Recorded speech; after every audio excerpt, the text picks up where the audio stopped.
praticamente logo depois de 1054, quando houve o cisma. Então, qual é o meu papel? O cristianismo é uma religião oriental. Então, nós não podemos ler o cristianismo, compreender o cristianismo, viver o cristianismo com uma cabeça ocidental, sobretudo dos últimos 4, 5 séculos. Em hipótese alguma. É uma religião oriental que tem toda, aliás, quem lê o Evangelho, quem ouve o Evangelho diariamente na missa, Jesus nos fala através só de imagens. Aliás, toda a palavra nada mais é do que imagem, que é arte. Então, o papel do artista de arte sacra é o papel que já nas catacumbas os cristãos faziam, mas não é um papel dos cristãos, já os pagãos faziam, que os cristãos tomaram deles, porque os cristãos também eram os pagãos convertidos, que é o papel do fósfore. O que é um fósfore? A gente encontra em algumas catacumbas, mas tem um fósforo bem declarado na catacumba de São Pedro e Marcelino, em São Marcelino, em Roma, que é a figura de um homem, está lá pintado, está muito mal, porque na catacumba já há 2000 anos, a pintura não se vê lá muito bem, mas dá para distinguir bem. Um homem que tem numa das mãos pincéis, na outra ele tem uma pá, um balde. A figura deste homem, vamos simplificar, era a figura do fósforo da época, que era a figura do coveiro. Só que o coveiro atualmente só abre o buraco. A figura do fósforo era abrir o buraco, decorar com toda uma mitologia, ou com cenas, no caso cristão, do Evangelho, do Antigo Testamento, o espaço para receber aquele corpo, aquela alma, que o fósforo também já tinha em vida nos relacionamentos com aquela família, já ir também preparando a família e até a pessoa quando ela estava doente, para aquele lugar. Então notem que a função do fósforo, que é o princípio da arte sacra, isto havia no mundo grego, romano, mas havia também no mundo egípcio, mesma figura do fósforo. Preparar o espaço para o além, para a passagem, para a Páscoa. Então, não é um artista, não é um decorador qualquer que vai lá dar um conselhinho para o pré-defunto, olha, agora você vai para o céu. Ah, bela merda.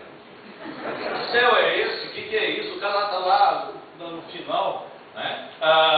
Era algo muito mais profundo de alguém que realmente era um entendedor da coisa, né? Que tinha um relacionamento maior com a fé, com a vida em profundidade. Né? Então, o mundo é o mundo helênico da base do cristianismo, e é com isso que nós temos que perceber que a nossa herança, no fundo, a herança cristã, ela é uma herança mais grega do que hebraica. Enquanto que o mundo hebraico fica no Shema, no Dabar, né, na escuta, no Dabar, na palavra, o mundo grego avança um pouco e o mundo grego vai para, no caso hebraico, a palavra de Jesus, Nabar. Vai para a visão, para os olhos. E é muito interessante porque Jesus Cristo, ele disse, eu sou isso, eu sou aquilo, mas ele nunca disse, eu sou a palavra. E em nenhum momento do Evangelho ele fala da palavra. É lógico, nós sabemos, ele é a própria palavra viva. Então é a questão do mistério da encarnação. Mas ele fala a todo momento do Nabar. Mateus 5, Mateus 6. Logo depois do sermão das bem-aventuranças, e depois de nos ensinar o Pai Nosso, ele vai dizer: se teu olho direito te atrapalha, arranca-o. Ele vai dizer também, né? A lâmpada do corpo é o olho. Então o olhar tem um sentido muito profundo. A lâmpada do corpo, a lâmpada. Então se esse corpo está estragado, está queimado, como a lâmpada fecha os olhos, a gente não pode mais fazer nada. Então o olhar tem um sentido profundo. E nós vamos ver que um dos elementos da arte é como para a criança. A criança não aprende por conceitos, não aprende através da razão, do mundo racional, isso está certo, isso está errado. Ela aprende pela imagem, pelaquilo que ela vê. Por isso que muitas vezes, em geral, a criança não concorda com os pais, porque os pais falam uma coisa, elas fazem outra. O que fica como conceito para o resto da vida é aquilo que se vê. É aquilo que formatiza em nós um conceito perante a vida, é o que se vê. É bonito, naquele drama de Helen Keller, aquela judia americana surda, muda, cega, e a sua governanta Annie Sullivan, né, que tentava ensiná-la muitas coisas, mas ela tinha uma boneca para enxergar o que era uma boneca. É lógico que então ela apalpava uma boneca de pano, mas um dia a Annie Sullivan chegou para ela e trouxe uma boneca maior. Ela pegou a boneca maior e rebentou toda e jogou num canto.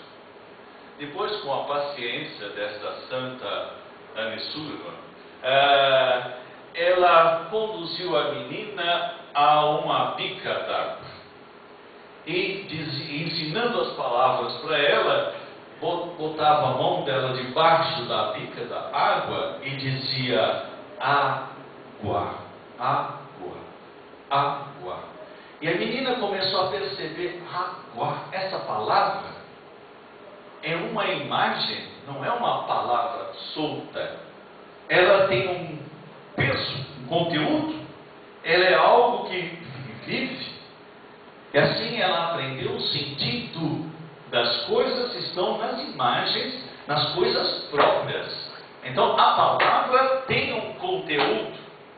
Cuidado, porque a palavra sem conteúdo é do mundo de hoje, toda falsa. E aí ela correu para pegar essa boneca, esse presente novo, a juntar as partes e a palpar, porque ela sentiu afetivamente o sentido daquela boneca, que era o mesmo da primeira boneca, que era o mesmo da água. Então não era um objeto qualquer.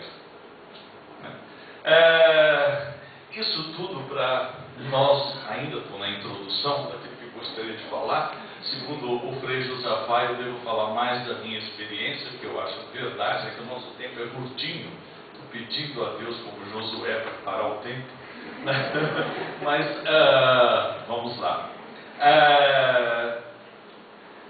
O que é interessante é que agora, com o Concílio Ecumênico Vaticano II, há uma preocupação que isso veio colaborar com o sentido de ser cristão, ser igreja hoje.